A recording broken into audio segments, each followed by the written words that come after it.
अभी तक आप लोग को बहुत सारे अध्याय का वीडियो बना है, जिसको आप लोग लाभान्वित शायद हुए हैं या होने का प्रयास करिएगा। ये 10वीं क्लास का जीव विज्ञान का चैप्टर 7 है ना। कौन सा चैप्टर है? 7 चैप्टर है। चैप्टर 7 है ना। चैप्टर 7 है। उसका नाम है आनुवंशिकता तथा जैव विकास। आनुवंशिकता तथा जैव विकास ये एक बहुत ही महत्वपूर्ण अध्याय है। इसका आप लोग ध्यान पूर्वक अध्ययन करेंगे तो समझ में आएगा, और ये समझने वाली बात है ना। इसमें बहुत सारी है ना टर्म है जो आपको ध्यान में रखना पड़ेगा, और एक तरह का एक नया है ना, सब कुछ नया देखने को मिलता है इसमें। और ये परीक्षा की दृष्टि से भी, ये 10वीं क्लास का एग्जाम की दृष्टि से भी ये बहुत ही महत्वपूर्ण है।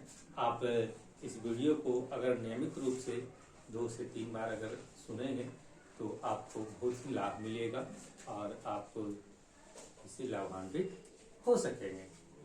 और अपने साथियों को भी इसको से लाभान्वित होने के लिए आप इसे शेयर भी करेंगे, कोशिश करेंगे कि अगर आपको फायदा हुआ तभी करेंगे, फायदा आपको नहीं करेगा तो नहीं करना। ठीक है, तो मैं आपको इसको आगे बढ़ाता हूँ। अब आप देखिए, आनुवंशिकता तथा जैव विकास, इसका हेडिंग है आनुवंशिकता तथा जैव विकास। अब जैव विकास में आनुवंशिकता पहले आप समझ लीजिए, आनुवंशिकता क्या है। पहला टर्म आनुवंशिकता दिया है तो पहले आनुवंशिकता ही समझते हैं। आनुवंशिकता मोटे तौर पर समझिए कि अपने एक कोई व्यक्ति लंबा है तो उसका पिता भी लंबा और उसके माता लंबा होते हैं। लंबा माता पिता के पुत्र लंबे होते हैं, नाटे माता पिता के पुत्र नाटे होते हैं। ये जो है ना, अनुवांशिक गुण एक पीढ़ी से दूसरी पीढ़ी में, एक पीढ़ी से दूसरे पीढ़ी में किसके माध्यम से जाता है? युग्मकों, गैमेट के माध्यम से। किसके माध्यम से? गैमेटों के माध्यम से एक पीढ़ी से दूसरे पीढ़ी में प्रवेश करता है। अब देखिए, जब एक पीढ़ी से दूसरे पीढ़ी, मान लें कि एक ही परिवार के, ये एक ही माता पिता के 2 संतान होते हैं, लेकिन दोनों में कुछ कुछ अंतर आता है। क्या हो जाता है? भिन्नता, कुछ न कुछ अंतर होता है। उसको हम लोग कहते हैं भिन्नता या वेरिएशन। क्या कहते हैं उसको? भिन्नता कहते हैं। तो भिन्नता क्या है? भिन्नता जीव के ऐसे गुण है, भिन्नता जीव के ऐसे गुण है। क्या गुण है? ऐसे गुण है जो उसे अपने जनकों अथवा किसी है ना, अपने जनकों तथा अपने ही जाति के, अपने जनकों तथा अपने ही जाति के अन्य सदस्यों के उसी गुण है ना, उसी गुण के मूल रूप से भिन्न होती है। मूल रूप से क्या होती है? भिन्न, हल्का अंतर है। भिन्नता में क्या रहेगा? हल्का। जैसे कि एक माता के पैदा के 2 भाई हुए, लेकिन दोनों में कुछ कुछ अंतर हुआ। हल्का अपने ही संतान या अपने ही जाति के है ना, मूल रूप से क्या होते हैं? भिन्न होते हैं। भिन्नता कहलाता है। भिन्नता का मुख्य कारण है ना, जन्म से, है ना, जन्म से उसका काय प्रबंधन, उसका क्रोमोजोम है ना, क्रोमोजोम का जो उसमें जीन व्यवस्था है उसके कारण, और डीएनए में नाइट्रोजन बेस में जो परिवर्तन होता है उसके कारण ये भिन्नता होता है।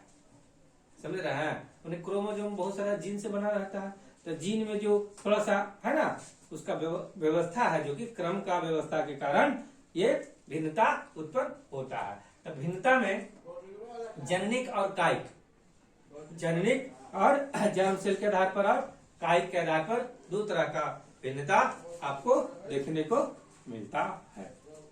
अब भिन्नता के जो होते हैं, भिन्नता, अनुवांशिक भिन्नता, वो डिपेंड करते हैं किस पर? तो क्रोमोजोम में उपस्थित जीन के क्रम पर, उसके व्यवस्था पर। फिर डीएनए में नाइट्रोजन बेस होता है। कौन होता है? एडेनिन, गायोनिन, साइटोसिन है ना, आरजीसी है ना। एडेनिन के साथ थायमिन रहता है ना, और गुआनिन, यूरासिल है ना, ये सब जो रहते हैं वो नाइट्रोजन बेस रहते हैं। ये आगे का चीज है, 10th क्लास में पढ़ना है, तो आप लोग इतना ही जानिए। तब तक काल में जीन व्यवस्था, क्या जानिए? जीन व्यवस्था में अंतर हो जाता है, जिसके कारण क्या रहता है? उसमें भिन्नता उत्पन्न होता है। अब आगे आइए, अनुवांशिकता किसको कहते हैं? अनुवांशिकता जनकों से उनके संतानों में, जनकों से उनके संतानों में पीढ़ी दर पीढ़ी युग्मकों के माध्यम से पैतृक गुणों का संचरण अनुवांशिकता कहलाता है। एकदम रट जाइए, ये लाइन को क्या करना है, रट जाना है। जनकों से उनके संतानों में पीढ़ी दर पीढ़ी युग्मकों के माध्यम से पैतृक गुणों का संचरण अनुवांशिकता कहलाता है। और अनुवांशिकता का अध्ययन जिसको कहते हैं, जहाँ करते हैं उसको कहते हैं जेनेटिक्स, है ना। क्या कहते हैं, जेनेटिक्स। जेनेटिक्स हुआ। अब है कि में आइए जीन। अब जेनेटिक्स में हम लोग दो गो आते हैं, एगो जीन प्रारूप, है ना, जीन प्रारूप और लक्षण प्रारूप। जीनी संरचना जेनेटिक में क्या होता है, जीनी संरचना। जीनी सी मतलब उसका जेनेटिक बनावट, उसका क्रोमोजोम है ना, उसका जेनेटिक बनावट होता है, उसको जीनिक संरचना कहते हैं। क्या कहते हैं, जीनी संरचना। और लक्षण प्रारूप जो स्पष्ट रूप से जो दिखाई दे, वो छू करके आप देख करके जो करते हैं उसको कहते हैं, क्या कहते हैं, फेनोटाइप या लक्षण प्रारूप आप उसको कहते हैं। अब इतना कह समझने के बाद में अनुवांशिक, है ना, अनुवांशिकता एवं भिन्नता का, है ना, अनुवांशिकता एवं भिन्नता का अध्ययन जीव विज्ञान के एक विशेष शाखा में होता है, उसे क्या कहते हैं, जेनेटिक्स कहते हैं। मैंने देखिए भिन्नता और अनुवांशिकता का अध्ययन जो जीव विज्ञान के शाखा में होगा उसको क्या कहेंगे, जेनेटिक्स कहेंगे। अब जेनेटिक्स में दो वर्ग होता है, वो जीनी संरचना एगो लक्षण प्रारूप। जीनी संरचना में उसका जेनेटिक बनावट जो हुआ, उसका डीएनए आरएनए है ना, उसका जो उसमें जीन का जो व्यवस्था हुआ उसके बारे में करेंगे तो उसको जीनी संरचना कहेंगे। और लक्षण प्रारूप में ऊपर से दिखाई दे, है ना, बड़ा है, लंबा है, छोटा है, इसका अगर लक्षण प्रारूप में बाह्य रूप उसका आता है, उसे कहते हैं फेनोटाइप। इतना समझ जाने के बाद में आपको आगे की ओर ले जाते हैं। अब आए जेनेटिक्स का पिता कहलाते हैं ग्रेग जॉन मेंडल। कहाँ के रहने वाले थे भाई, ऑस्ट्रिया के ब्रूनो शहर के। कहाँ के, ऑस्ट्रिया के ब्रूनो शहर के रहने वाले, है ना, ब्रून नामक स्थान में रहने वाले थे। उनका जन्म 1822 में हुआ और मृत्यु 1884 में हुआ।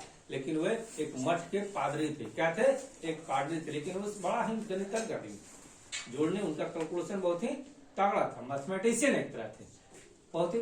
तो वो जो बगीचा में अपना, वो पादरी थे तो बहुत बड़ा बगीचा था उनका, तो बहुत बड़े बगीचे में अपने उसमें पिजम सेट मटर, मटर देखे होगा ना, मटर किस तरह के देखे हो, मुख्य रूप से आप मटर एक दो तरह के देखे होगे, हरा मटर, पीला मटर, है ना, हरा में भी वो कुशी के राव आता है ना, जो जितिया में लोग खाता है कुशी के राव। तो उसी तरह मटर के बारे में बहुत सारे मटर, दो तीन वैरायटी के लिए दो, है ना, दो तरह का एक, है ना, तो मटर को लगा दिए और मटर के लगा करके, है ना, उसी पर अध्ययन किए। क्या किए, उसी पर अध्ययन किए।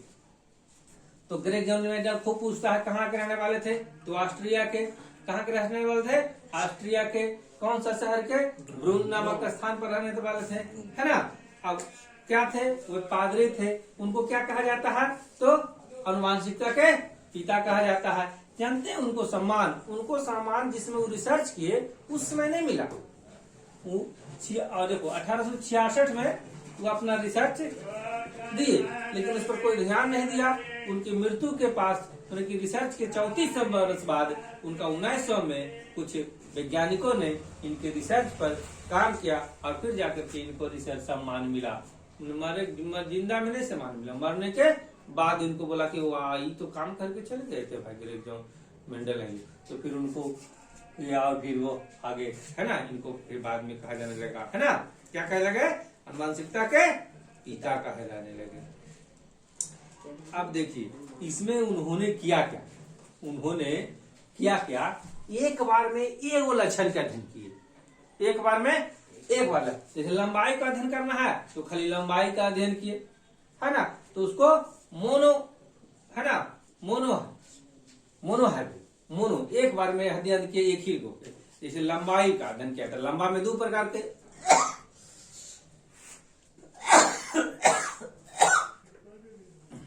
लंबा में दो प्रकार का होता है, कौन, एगो लंबा होता है, एगो बौना, चौड़ा नहीं, लंबा में होता है दो प्रकार, एगो लंबा, एगो बौना। हाँ, तो इसको समझना है। तो लंबाई में दो प्रकार के हुए, तो लंबा हुआ है वो बौना। तो दो प्रकार के पिजम सेटवर्म लिए। क्या लिए, पिजम सेटवर्म में बोले तो मटर लिए, दो तरह का क्या लिए, मटर लिए। अब एक शुद्ध लंबा लिए, शुद्ध लंबा। तो शुद्ध लंबा को कैपिटल टीटी से, शुद्ध लंबा को दर्शन क्या किए, कैपिटल टीटी से। शुद्ध लंबा, लंबा, शुद्ध लंबा, ये शुद्ध लंबा हुआ। क्या लंबा हुआ, शुद्ध लंबा। आगे शुद्ध बौना भी लिए, क्या लिए, शुद्ध बौना लिए, शुद्ध बौना लिए, शुद्ध बौना लिए। तो वो भी टीटी, ठीक है। इसको कहा जाता है टॉल, इसको कहेंगे ड्रॉप। अंग्रेजी में बोलेंगे तो उसको टॉल कहेंगे, इसको ड्रॉप करेंगे। अब दोनों का क्या करेंगे, उसको उसका गैमेट बोले तो परागकण है ना, गैमेट बोले तो परागकण। अब देखिए उसमें होता है, उसके पौधे में करेंगे क्या, एक मान ले कि कोई पौधा है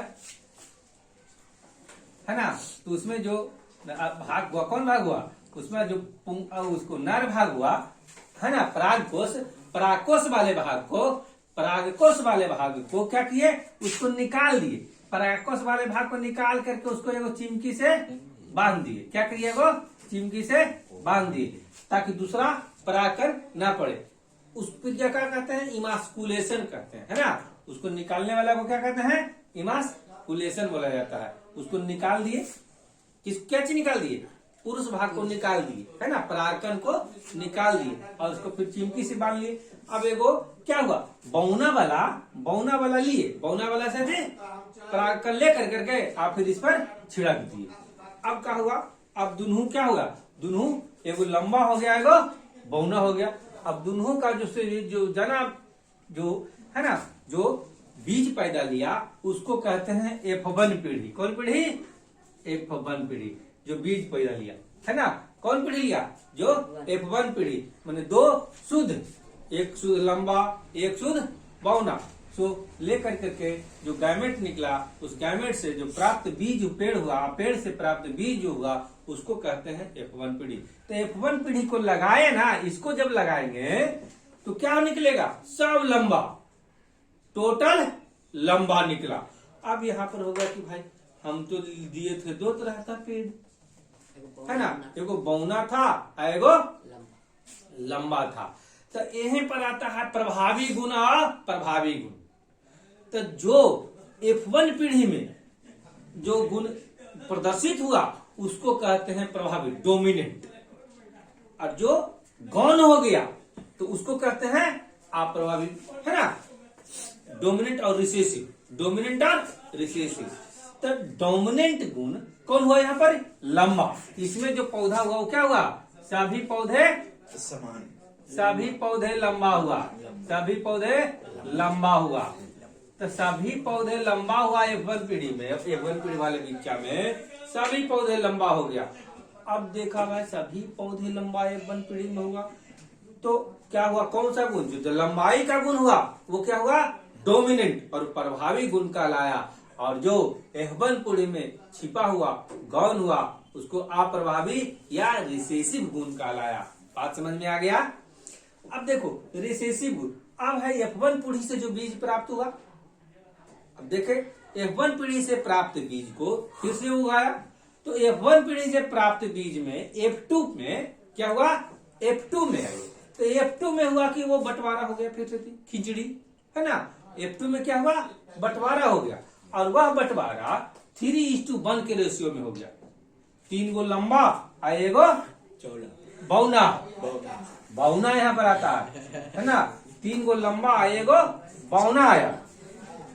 देखो 3 गो लंबा, 3 गो लंबा आएगो बौना, 3 गो लंबा आएगो बौना, नहीं है वो 3 गो लंबा आएगो बौना, 3 गो लंबा आएगो बौना। अब 3 गो लंबा एगो बौना हो गया। अब बात समझ में आइए, अब आप यहाँ पर समझ में आइए क्या है, समझ में, 3 गो लंबा आएगो बौना। तो लंबा वाला को कहलाएंगे डोमिनेंट, लंबा वाला को कहेंगे डोमिनेंट और बौना वाला हो गया रिसेसिव। तो F2 पीढ़ी में क्या हुआ, F2 पीढ़ी में जाकर करके हो गया जो बट गया, है ना। तो पहला तो हुआ प्रभावी गुण, है ना। और दूसरा क्या मेंडल ने पृथक्करण का नियम, क्या किए, पृथक्करण। तो मेंडल दो नियम दिए, पहला प्रभावता का गुण, दूसरा पृथ्वी कारण का गुण नियम दिए। क्या दिए? पृथ्वी कारण का नियम दिए। इस तरह अब देखिए उन्होंने एगो और देखे, उसमें जो 1:2 हुआ इस पर अध्ययन किए, तो एगो उसमें शुद्ध हुआ और एगो हुआ शुद्ध लंबा और एगो हुआ शुद्ध बौना, और जिसमें दो गो हुआ वो लंबा वो हुआ अशुद्ध लंबा। कैसा लंबा? अशुद्ध लंबा। तो इसको कहते हैं जीनोटाइपिक रेशियो, और ये 3:1 हुआ जो फेनोटाइपिक रेशियो। आपको कहेगा जीनोटाइपिक रेशियो क्या हुआ, तो 1:2:1, 1:2:1। ये देखो मोनोहाइब्रिड रेशियो है। कैसा रेडियो? मोनोहाइब्रिड रेशियो में एक ही गुण को जब अध्ययन हम करते हैं, एक ही लक्षण को जब अध्ययन करते हैं तो उसको कहते हैं मोनोहाइब्रिड। ठीक है। अब जाके मेंडल किया किए डाइहाइब्रिड, मैंने दो गुण वाला दिखिए। क्या किए? दो गुण, एक बार लंबा लिए और वो रंगो ले लिए, है ना। तो एक बार लंबा और एक बार जब ई लिए तो उसमें जो रेशियो फेनोटाइपिक आता है वो आता 9:3:3:1। ये हुआ फेनोटाइपिक रेशियो। क्या हुआ? फेनोटाइपिक किसका? डाइहाइब्रिड का। क्या हुआ? डाइहाइब्रिड, द्विसंकर, है ना, डाइहाइब्रिड का। मतलब इसमें दो गुण लिए, इसका फेनोटाइपिक है ना, इसका क्या हुआ? फेनोटाइपिक। फेनोटाइपिक मतलब लक्षण प्रारूप, लक्षण प्रारूप वाला में उसका डाइहाइब्रिड में लक्षण प्रारूप हुए वो 9:3:3:1 का रेशियो हुआ। अब मोनोहाइब्रिड में क्या हुआ? फेनोटाइपिक 3:1, और जीनोटाइपिक रेशियो हुआ 1:2:1 हुआ। इतना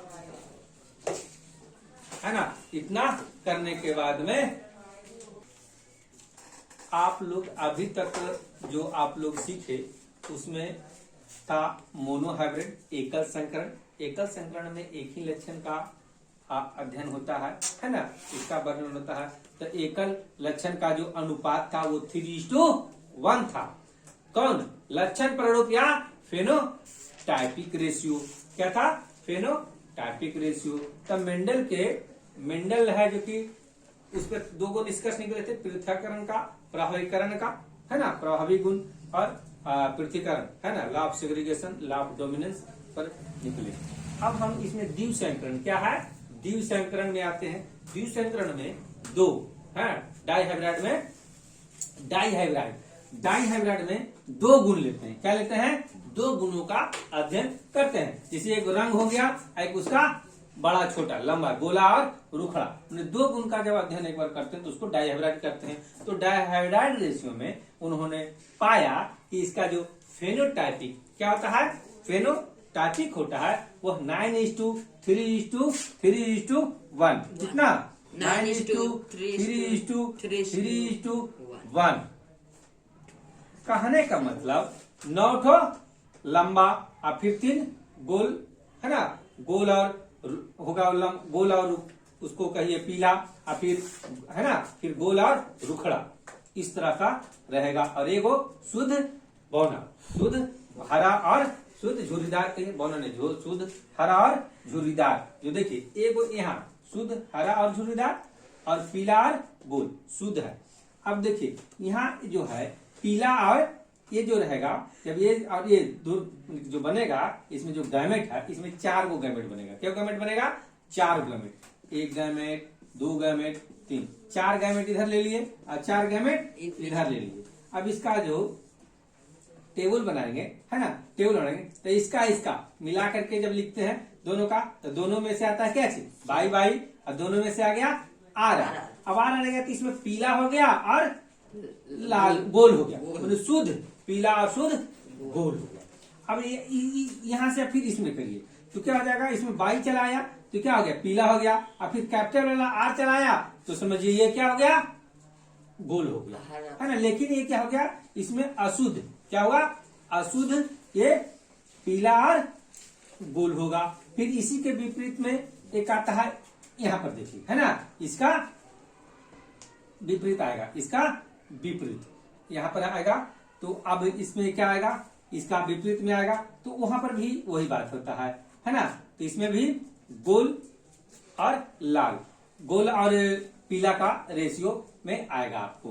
तो इस तरह जो हरा और झुर्रीदार एक बार, और पीला और गोल, पीला और गोल, इसका जो अध्ययन करते हैं तो इसमें जो फेनोटाइपिक रेशियो हुआ, क्या हुआ, फेनोटाइपिक रेशियो हुआ, वह 9:3:3:1 के रेशियो में आता है।